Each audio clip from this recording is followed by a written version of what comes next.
फिर क्या है? ये मराती याफ्ता तबके के लिए मरात है और गरीब के लिए कुछ नहीं। ये गरीबों का मुल्क नहीं है ना, ये अमीरों का मुल्क है, ये बादशाहों का मुल्क है, ये सुल्तानों का मुल्क है, जागीरदारों का मुल्क है, कबायली सरदारों का मुल्क है, सरमायादारों का मुल्क है, करप्ट लोगों का मुल्क है, बदनवान लोगों का मुल्क।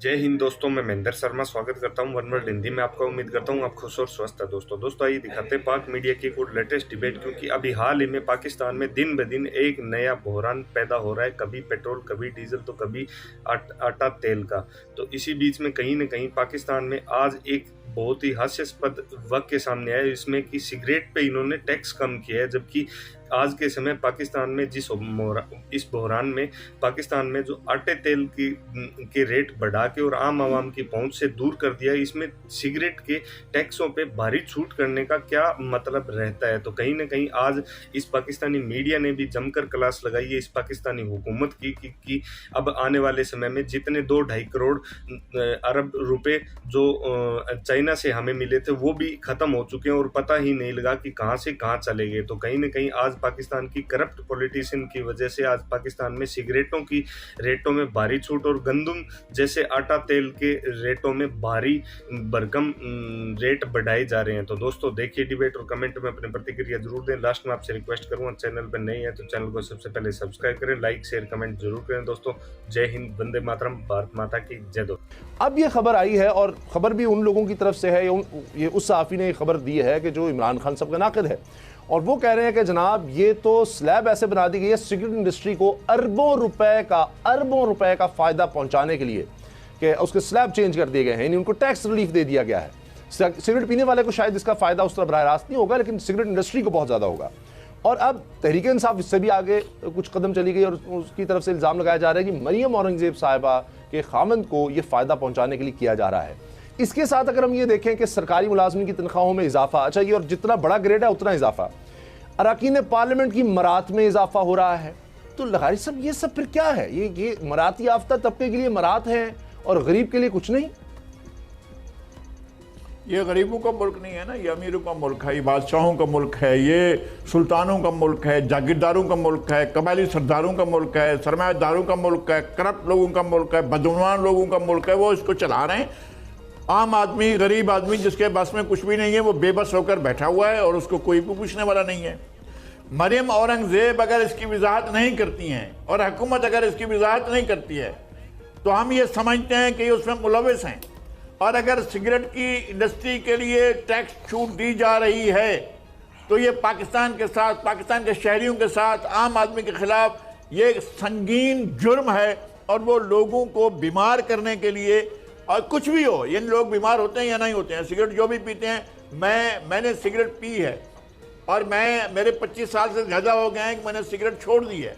मैं ये समझता हूँ कि सिगरेट जहर है और जानलेवा है, मैं इस बात को समझ चुका हूँ। और मैंने बहुत से लोगों को देखा है जो सिगरेट पीते थे, फिर मैंने उनकी ज़िंदगी के बहुत ख़राब दिन भी देखे हैं। अगर इसके लिए आप छूट दे रहे हैं और ख़ास तौर पर हुक्मरान तबके को छूट दे रहे हैं, ख़ास तौर पर एक वज़ीर के शौहर को दे रहे हैं, तो उस वज़ीर को वजाहत करनी चाहिए या इस इल्ज़ाम को कबूल करना चाहिए ताकि हम इसका ट्रायल करें, मीडिया ट्रायल भी करें और फिर हम कोर्टों में जाएं और कहें कि जनाब ये जुल्म बंद होना चाहिए। पाकिस्तान के अवाम के साथ ये धांधली, ये ज़्यादती, ये ज़बरदस्ती नहीं होनी चाहिए कि आप एक ऐसी इंडस्ट्री के लिए छूट करें, लोगों के खाने पर, पीने पर, आटे पर, घी पर, चीनी पर, दालों पर, हर चीज़ पर कीमतें बढ़ाई चले जाए, सिगरेट की कीमतें कर दें कि इसलिए कि फलां की कंपनी है। मेरे ख्याल में इसकी वजाहत नहीं आती है तो हम ये समझेंगे कि ये इल्ज़ाम दुरुस्त है और हम इसके खिलाफ शिद्दत के साथ अपनी बात करते रहेंगे। अच्छा, एक तरफ वज़ीर आज़म साहब इजलास बुलाते हैं आरफीन, और उसमें होता है कि नहीं ये जो एक्सपोर्ट सेक्टर है या दीगर टेक्सटाइल है उसके लिए आप कर रहे हैं। जी किस खबर की बात कर रहे हैं? सिगरेट की जो इंडस्ट्री है उसको, सिगरेट इंडस्ट्री, ओके।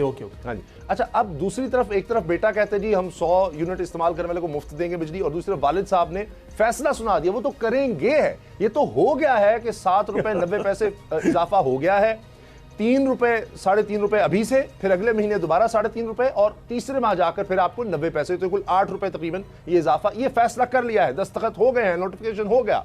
एक काम हो गया, एक तरफ वादा है और दूसरी तरफ ये सिगरेट इंडस्ट्री के लिए मरात है। हमने अभी बात की थी कि जनाब टेक्सटाइल जो एक्सपोर्ट की इंडस्ट्री है वो बंद हो रही है और खुद शहबाज शरीफ वज़ीर-ए-आज़म उसका नोटिस भी ले रहे हैं। ये समझ नहीं आती प्रायोरिटीज क्या है। तजारती खसारा है वो बढ़ता चला जा रहा है, जबकि कह रही थी इंपोर्ट हम कम कर देंगे, वो भी इनसे नहीं रुक रही। फिर ये हो क्या रहा है? डॉलर फिर आप देखिए ₹2.38 ऊपर चला गया। अब वो यानी वो जो $2.5 अरब लिया चीन से, वो रफू चक खत्म भी हो गया चंद दिनों में। अच्छा, पहली बात यह कि ये इतना मुश्किल नहीं है समझना। 2-4 की तरह से, रोज़ रोशन की तरह आया है ये। हर हुकूमत किसी न किसी बिजनेसमैन के, बिजनेस सेक्टर के कंधों पे चढ़ करके हुकूमत में इक़्तिदार में आती है, और इसमें कोई ऐसी छुपी हुई कोई बात नहीं है, सब जानते हैं। पेट की वजह से कोई ना कहे, कोई किसी और मसलहत के सबब खामोश रहे, ठीक है। इमरान खान साहब के दौर में जहांगीर तरीन एंड कंपनी ने जो वारदात डाली, शुगर माफिया का जो उरूज आपने देखा, उसके बाद फिर जब काम सारा पूरा हो गया तो उसके बाद लोगों ने अपने हाथ झटक करके और एक FIR कटवा करके, और कम से कम उंगली कटवा के, जिसको कहते हैं तारीख में अपना नाम रकम करा लिया कि देखें जी हमने इनसे दूरी इख्तियार कर ली। इसी तरह से इस एक सेक्टर में, इस एक दौर में अगर सिगरेट इंडस्ट्री को टैक्स रिलीफ जो आप बता रहे हैं, जो खबर मैंने नहीं पढ़ी लेकिन आपकी बात पे यकीन करते हुए आपने फरमाया टोबैको इंडस्ट्री माफिया की अंधेर नगरी है, मरियम औरंगजेब के खावंद के लिए। भाई मैं आज लगातार चौथा दिन, तीसरा दिन है जब मैं आपसे एक ही जुमला दोहरा रहा हूँ, जमहूरियत बेहतरीन इंतकाम है या नहीं? तो फिर आप क्यों इस इंतकाम के आड़े आना चाहते हैं? आप क्यों नहीं चाहते कि जमहूरी डाकुओं को, जमहूरियों को फलने फूलने का मौका मिले? आपके ख्याल में ये कीड़े मकोड़े, ये बारिश की कतरों की तरह से जो रोज़ पैदा होते हैं और रोज़ सिविल अस्पताल में किसी टूटी हुई बेंच में मर जाते हैं, इनका कोई मुस्तकबिल है? इनके जिसके पास अपर चेंबर नहीं है वो इस मुल्क में फटेयाल माला माल है, और जिसको चोरी चमारी करने का, अपने ज़मीर को बेचने का, अपनी लल्लों को चला करके और पैसा कमाने का, अपने दीन धर्म से बालातर होकर के ज़िंदगी गुजारने का फ़न आ गया, बस वही टनाटन मज़े में। इसमें कौन सी दो राय है? तो मुझे मरियम औरंगजेब के लिए कतई किसी किस्म की कोई गुस्सा नहीं है, बल्कि अगर ये खबर नहीं आती तो मैं इन लोगों से गुस्सा हो जाता कि यार क्या कर रहे हो भाई। मतलब पिछले दौरे हुकूमत में, उससे पिछले दौरे हुकूमत में, उससे पिछले, आप जमहूरी आमिरों को नहीं रोते, आप गैर जमहूरी आमिरों को रोते हैं, आप अस्करी आमिरों को रोते हैं। मैं ये पूछ रहा हूं कि भाई जरा इस तरफ भी एक नज़र तो डाल लो। तो अगर यहां नज़र डाली जाए तो ये तो ट्रैक रिकॉर्ड है। इस हवाले से तो ये अल्लाह माफ़ करे, ये अपनी सुन्नत को पूरा कर रहे हैं, ठीक है।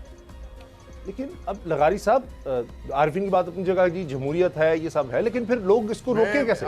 क्या करें? अब सारी जमातें तो इसमें सिवाय इमरान खान साहब के, और एक इत्तेहादी हुकूमत है, अब अगर ये भी डिलीवर नहीं कर सकती, ये भी आवाम का नहीं सोच सकती, तो फिर क्या, किधर देखें? आमरीत भी हमने देख ली, कोई इनकलाब आएगा तो ये सब सुधरेंगे क्या? किस तरह से मुल्क चलेगा? 56 लोग जनाब काबीना में भर्ती हो गए। इनकलाब कौन लाएगा? उसामा एक मिनट, बहुत माजरत, आप मुझसे मुखातिब नहीं थे लेकिन ये आपने फुल टॉस दे दिए। इनकलाब कौन लाएगा? इनकलाब के लिए एक जिंदा ज़मीर कौम की जरूरत होती है मेरे भाई। इनकलाब उन कौमों में नहीं आता कि जो चोरों चमारों का इस्तकबाल, अरबों खरबों के डाकुओं का इस्तकबाल बाकायदा जुलूस की शक्ल में जाकर के करे। इनकलाब उस कौम में नहीं आती जहां राना सनाउल्लाह खड़ा होकर के कहता है कि नवाज शरीफ के इस्तकबाल के लिए जाना हज से बड़ा काम है। इनकलाब उन कौमों में नहीं आता जहां कहा जाता है कि बारिश आता है तो पानी आता है। इनकलाब वहां नहीं आता कि जहां कराची के NICVD में जाने के लिए आपको किसी मेंबर कौमी असम्बली के अयादत के लिए कोई पार्टी लीडर जा रहा और वहां सड़क रोक करके और वहां जमहूरियों को उनकी औकात दिला दी है। आपका ज़मीर भी रख लें, एक गुफ्तगू, एक सेगमेंट रख लें। मेरी बात सुने आप जी लगारी साहब। मैं इनकलाब को बहुत सीरियस समझता हूं। मैं इनकलाब का तालिब इल्म हूं। मैंने दुनिया भर के इनकलाबात का मुतालिया किया है। इसमें पाकिस्तान के अवाम का कोई कसूर नहीं है। पाकिस्तान की इस्टेब्लिशमेंट का, पाकिस्तान की सियासी जमातों का, पाकिस्तान के जितने भी मुतहरिक लोग हैं, पाकिस्तान का जितना भी स्ट्रक्चर है वो जालिम है और उसका ये कसूर है। लोग निकलते हैं इन हालात में, कोई चीज़ नहीं है, किसी के पास नहीं है। इनकलाब की बात हम नहीं करते। इनकलाब एक हकीकत है, इनकलाब आता है और ये ज़मीन भी इनकलाब देखेगी, इनकलाब आएगा। लेकिन ये इनकलाब इस तरह का नहीं होगा कि रात को सो रहे हो, सुबह 5 जुलाई आ जाए और जनरल ज़ियाउल्लाह के मुल्क पर छा जाए, ये नहीं होगा। आप कह रहे थे बात सिगरेटों की, मुझे इस बात पर तशवीश है।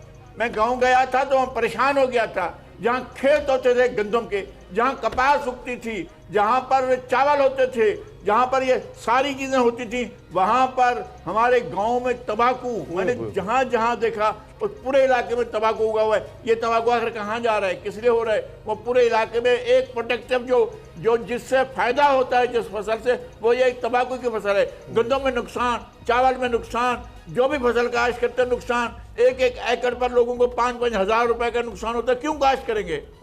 उनको इसमें आपने इंसेंटिव इसी में दिया है कि तंबाकू काश्त करो, इंसेंटिव मिलेगा, पैसे मिलेंगे, तो लोग इसलिए काश्त कर रहे हैं।